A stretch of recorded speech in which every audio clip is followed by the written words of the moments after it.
بسم اللہ الرحمن الرحیم۔ سوال: اسٹوڈنٹ سے مالی جرمانہ لیٹ آنے کی وجہ سے یا غیر حاضری کرنے کی وجہ سے تنبیہاً لینا شرعاً کیسا ہے؟ مقررہ وقت پر فیس جمع نہ کروانے کی وجہ سے فیس میں بطور فیس کے اضافہ کرنا کیسا ہے؟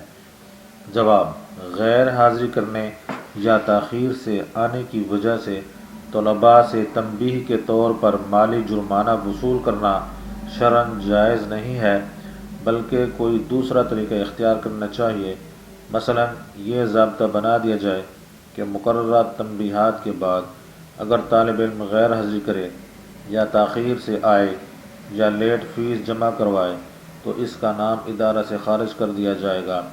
پھر اگر وہ طالب علم دوبارہ داخلہ چاہتا ہے تو اس کو داخلہ کے طور پر کچھ رقم ادا کرنی ہوگی۔